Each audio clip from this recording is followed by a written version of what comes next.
Hello, my friends. Katie Day with the Move Me to Texas team here live and in person in Dallas, Texas for another episode of the Real Advice podcast. I am here with my good friend from Houston. We had to come 4 hours away from home to get together. She's hard to pin down. Lily Jang, what's going on? Thanks for having me. Thanks so much for being here. I'm really excited to actually interview you. It's the other. I'm not used to this. I know. I'm usually. Are you nervous? I'm not nervous, but I don't really like talking about myself. Neither do I. So yeah, you know, we're the same. We're very similar. We do have similar personalities. Yeah. So yeah, we'll start out with you talking about yourself. So how'd you get into real estate? Oh gosh. So let's rewind to 2017. I was a news anchor for 21 years, right? And I finally made it back to my hometown. My parents are here watching. Yeah. Everything was perfect. My career just like, it was exactly where I wanted to be, where I was expecting to be. And then management came in, new management came in, cleaned house, all the anchors changed, and I was a casualty. So in 2017, my dream job just completely, my whole world just shattered. Yeah. And it was devastating. And it was this, what am I gonna do next? Oh shit. And I thought back all the times I bought and sold homes, how little my realtor did for me, how shitty their service was, and how every time I could have done so much better. Yeah. And I thought, you know what, I'm gonna do this. I can do this. Yeah. I'm gonna do this, and I know how much I pay them. And for a very little amount of work. So I got into real estate my first year. It was 100-hour weeks. I could not tell which way was up. You hit the ground running. I really did. Because like I remember like when you announced and all that. You remember that? Yeah. I was on your radar? Yeah. Oh gosh. You know? I mean, because you were like I don't want to say like local celebrity, but like you're known in Houston, right? So it was like, oh damn, like this is cool. Like that, like good for her. That's cool. Like people like doing something different, whatever. But like, I remember you hitting the ground running because it was like listings, buyers, like all of these things. And I guess we'll dig into that in social in a little bit, but like, yeah, I mean, I hear you. But I did all the wrong things. I followed all the wrong advice. Yeah. And I've had people who I looked up to give me really bad, unethical advice.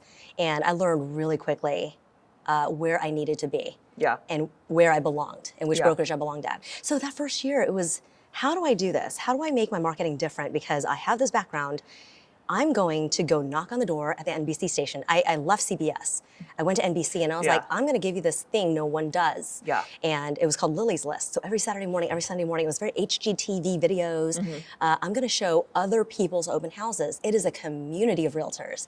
It is not about me. Yeah. And so I wanted it to be something pretty. Everybody loves looking at homes. Yeah. And so I want to deliver something, and that's my marketing platform. Yeah. And so, God, dang, it was 100-hour weeks. I was crying at the end of every week saying, I don't know if I can do this. Yeah.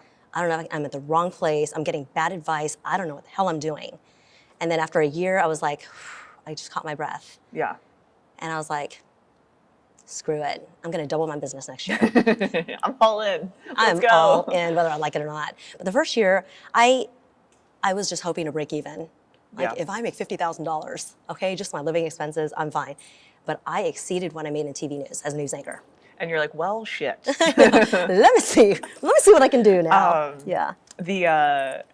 Are you on TikTok at all? Like, do you consume TikTok at all? No, I do. I watch it, but I don't know why I'm not on it. You should be, right? Because you do a lot of video and a lot of content. But whenever you speak to camera, like when we go out to lunch or things like that, like, you know, whatever, but like your interview voice and your, like, have you seen the lady? It's like a couple, and it's like a black lady, and I think he's black too, but they're news. Yes. And like she'll like come in, and she's like, all right, and today, da da da da da, and like she's like, so we made breakfast, and it's, you know, it cracks me up when we're like doing interview style stuff because you hop into like your news voice. The news voice. Yeah. I love Hi it. there. Why do we do that? I notice I do that. But yes, I know that TikTok.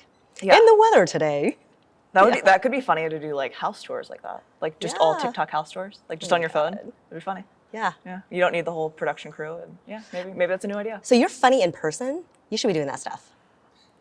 I'm not funny. My videographer off screen, you can't hear him, but he just laughed and was like, Why not? I'm not that funny though. Like, and that's, so we talk about it, Andy and I, and I'm like, I want to do like this, or I want to do that. And he's like, for you, let's just do this. And I'm like, okay, like, or I'll send him a video and he's like, this is actually what you should do. That's similar to that, but this is like more you. You know what that's called, right? That's called limiting belief. I just heard in Tom Ferry that you should not have limiting beliefs. Damn it, Tom, what are you doing over here?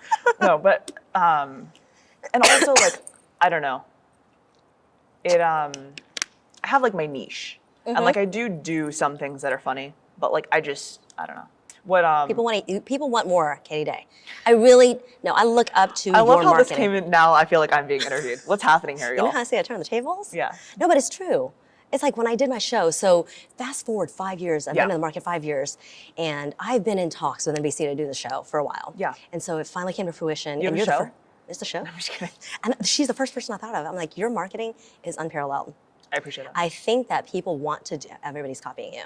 I'm going to copy you. But the thing is, please don't.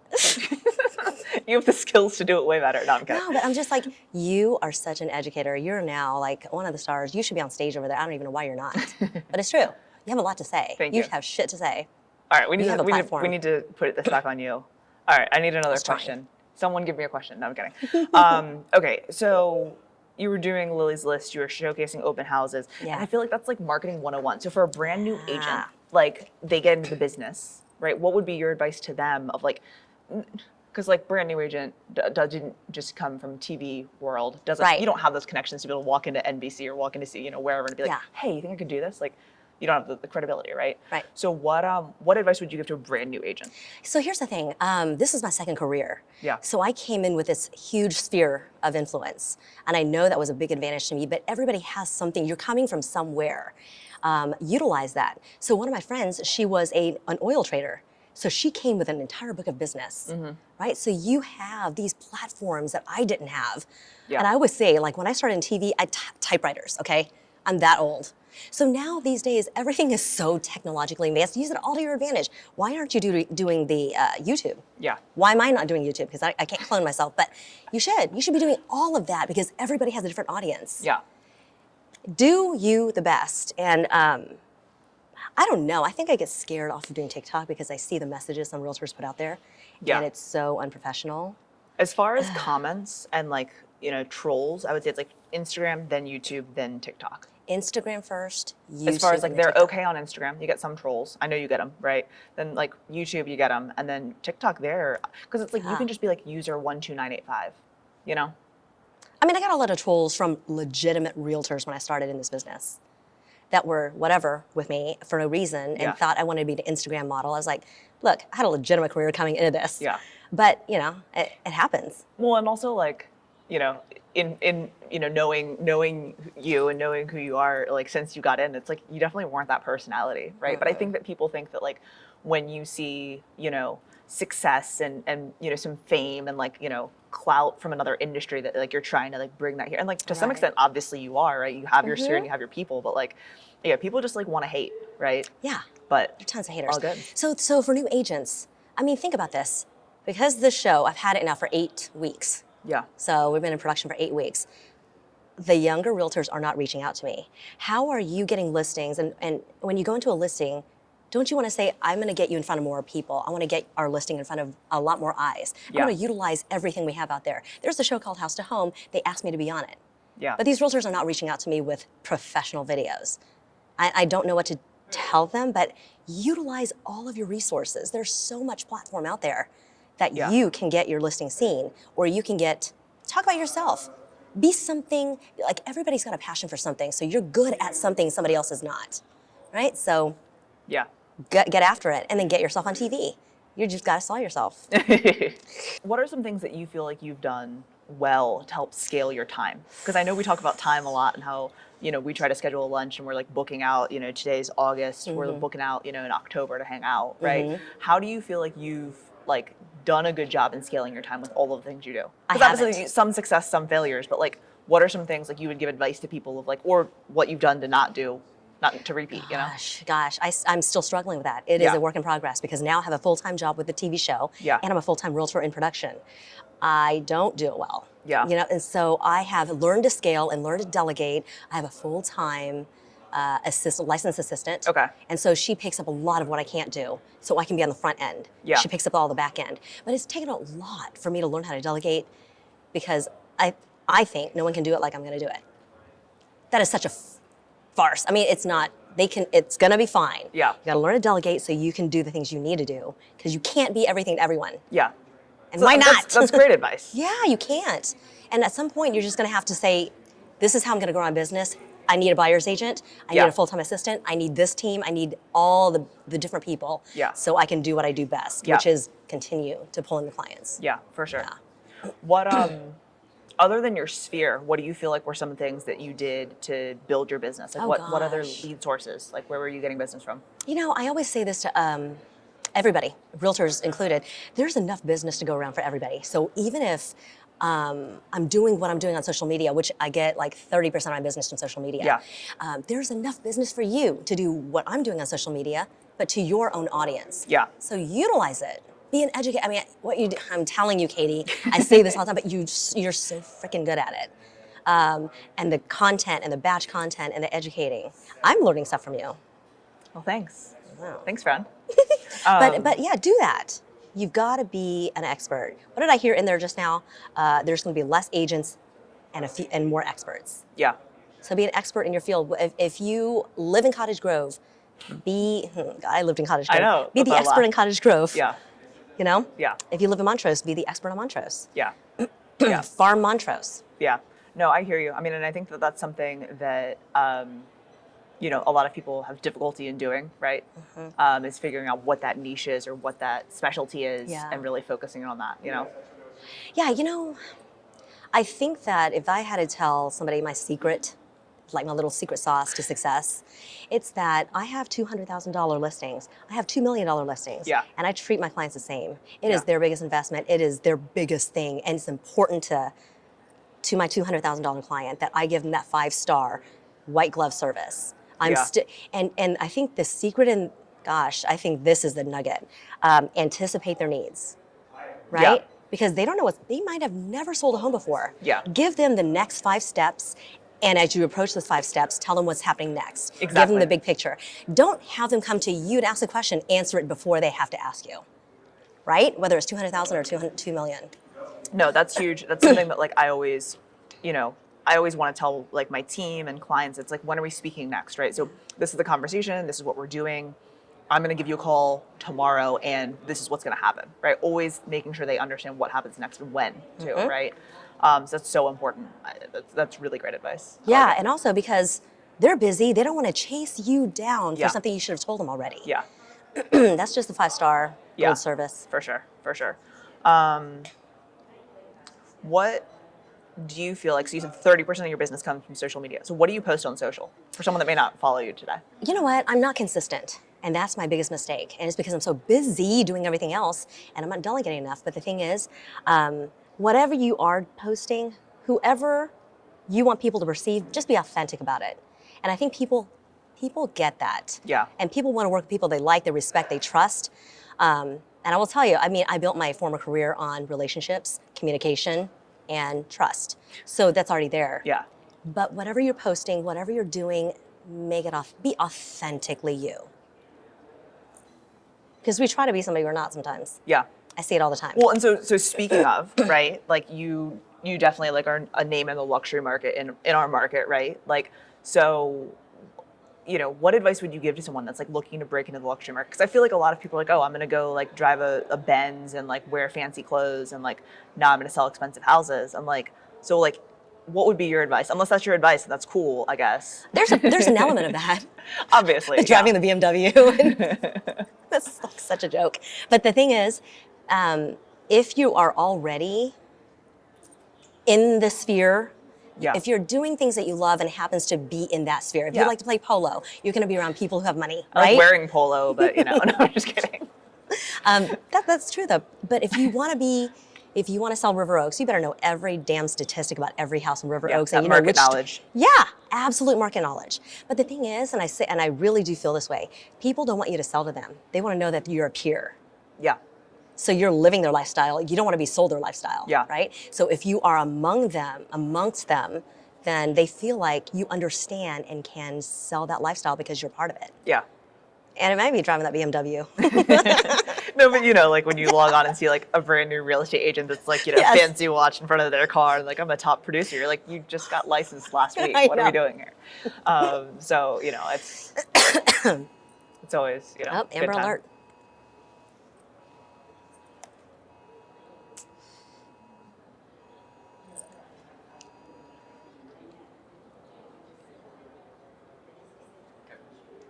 Done? Okay. Okay. What else do you want to talk about?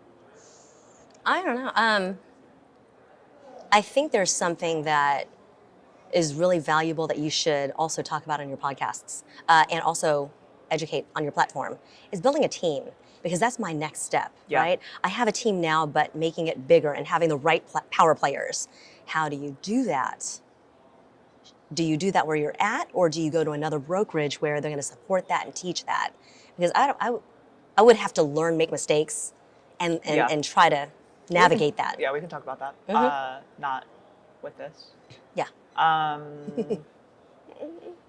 All right, you were very interested. Let's switch gears a little bit from real estate proper some. So you like to travel. I know that's something that like, you know, I feel like one of the biggest things on social media is like to share not only professional, but like personal, right? And like people always like, but I don't want to give away my personal life. I don't want this, I want that. I'm like, you don't need to like share every single little thing about you, right? And all of your personal details and dirty laundry, but like share what you want to share. And I know something that you share a lot of is, you know, food and friends, but then also travel. So tell me about your best trip you've been on. Oh my gosh, but that goes back exactly to what I was saying. Be authentically you. Yeah. Traveling's my passion. Yeah. I mean, drop me off where I don't know the language, I don't know the people, I don't know anything about it, and I'm going to thrive. Yeah. You know, what was your question? Where's your favorite trip? My favorite? Or maybe like top 3. Because favorite's always hard to pick. I know, your favorite it's child. hard. I would say Vietnam, because that's where I was born. Yeah. I don't have any family back there or anything, but I went back there in 2017. I did a documentary for PBS trying to be this American dream, going back to Vietnam, following different Houstonians who lived their American dream abroad. That's so cool. It's so freaking cool. Yeah. I loved it. Yeah. And so that was like a self-discovery trip. Well, and like to be able to like see like heritage and like even though it's like you're not visiting family, but like to be able to see like, yeah, that's cool. Yeah, and I was just like, I was on the street where my house used to be, but it's now some shopping center. Yeah. And that's where I was born. Yeah. That was really cool. That's hard to beat. Yeah. But other places, a couple of other trips that I really love. This is going to sound super woo-woo, but my first trip I ever went solo was Ireland. Okay. There was this, I don't know, I've always thought in this life, I've been there on this hillside. As far as I can see, there are castles. I know I've been there in a previous life. Yeah. And so I went there in this life. Yeah. And I stood there, and on this little tour bus, there were 10 people on the bus. Yeah. And it was like cathartic. There was something about that cool. being there that I've been That's before. Deep. I like it. And we don't get deep. Yeah, no, I know. No, I'm kidding. And number 3, what do you think? Vietnam, Ireland? Number 3, Vietnam, Ireland, solely and strictly for food, Italy. I haven't been. It's high on the list. You have been everywhere. I haven't really been everywhere. Europe-wise, I've been to like Ireland, England, Spain, Greece. That's it. What's your favorite? Oh, honestly, Thailand and Vietnam is hands down the best trip Yeah. I've ever been. We went in 2019 and we went to like Thailand, Vietnam. We spent like 15, 16 days over there and like it was epic. How do you do that for 2 weeks and have your book of business? How do you tough, do that? right? I cannot juggle that. So the one good thing I think about travel is like, you know, here being in the States, if you go to like Mexico, like very similar time zone. I was just in Aruba for the weekend. So like I'm getting calls, I'm getting texts, I'm getting all the stuff. So it's difficult because like you're not like clocked out. When you go to Europe or you go to the other side of the world, right, taking an 8+ hour flight, like the time difference is good because like you get up in the morning and with the time difference, like you work, you clear out your inbox, you're good, right? Yeah. And then in the evening, normally pre-dinner or post-dinner, right, depending on if it's going to be a wine dinner or not, pre-dinner normally, right, like clear out the inbox again, get everything done. And like, so that's what I really liked. In Asia, it was even better because it was like almost 12 hours. Yeah, 12 hours, but that means like 2 or 3 in the morning, it's daytime here, I'm working. So the sleep is completely thrown off if I get it at all. Well, we need to talk about like delegation for you. That's That'll be our next like, and then after we do that, then you're going to come back on and you're like, this is how I built my team and how I delegate and how like, so that'll be the next move. Because it's difficult. And that's, I think, you know, we've always had a really good like admin of some sort. So like whether it's a marketing coordinator or client care coordinator or, you know, assistant or whatever it was, we have a good strong admin that can kind of run the admin side of ththings. We have great transaction coordinators like RTC crushed it while we were in Greece, crushed it, you know, this past weekend. Like she just like, she runs shit, you know? Her attention to detail, like I know I have a good attention to detail, but like compared to her, I'm like, go ahead, you know? And then like just the team, you know, having agents to be able to show. And like, I think if you don't have a team like at your brokerage, like, and I know you have good friends at your brokerage, right? So having those people that say, hey, can you show this client for me? Yeah, but it gets to the point where this is the part about luxury. They want to deal with you only. Yeah. And if I'm in the middle of negotiations, I've got to be the one who takes the calls. I've got to be the one they're talking to and face-to-face negotiations are tough, right? And that's what, like, you can never have no business, right? That's never going to happen. Yeah. I do think though that, like, to some extent, the entire like surgeon, you know, like when you go to have a surgery or you go to the doctor, like you don't walk in and get greeted by the doctor, right? So it's like if from the front end you're telling them that, hey, these are the things that are going to happen, this is how it works, then they know that that's the process. Right. So I think it's just the expectations. Right. You know, so whether that is like, you know, hey, if you need something, you need to call so-and-so, and then, you know, I'll give you a call back, right? Yeah. Like, and just setting those boundaries, right? Because like I tell clients, like if I'm awake, you'll hear from me, but like I go to bed early. Yeah. Like I wake up early, so I'll respond to you at 6 a.m. I'll respond to you at 5 a.m. But like I'm not gonna be on a phone call at 10 p.m. Right. Like, so if that's a problem, like go find someone that will. But like, you know, like there you're truly aren't boundaries. that many emergencies at 10 p.m. People may think that it is, but like there's really never an emergency in real estate. But part of the reason why I think my clients like me is because I'm on my phone all the time. I will respond at 10, 11, 12 because I'm up. And that's me not setting boundaries. One thing that's been great for me with the new iPhone update has been do not disturb. Yeah. So I'll plug that on at certain times. Like, so like right now, like it's on, right? And like, that's been a good tool for me to be able to say like, okay, like I need to like focus in on this task. So like no notifications and like in an hour I'll respond, you know? So that'd be my advice. I need to take that to heart.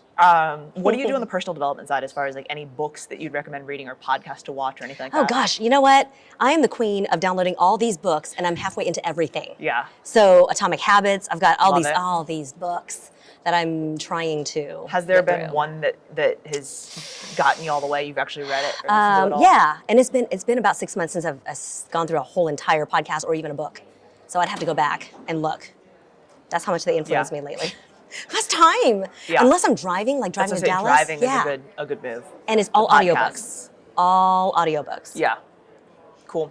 Well, if someone doesn't already follow you, I don't know how they wouldn't already follow you, but if someone doesn't already follow you on social, where can they find you? What's the best place? Okay, yeah. Instagram is the Lily Jang. Facebook, I'm really not on. I mean, I'm there. Instagram's the place to be. Cool. LinkedIn. Cool. Well, I appreciate you. Thank you so much for your time. Good to see you. Good to see you. As always.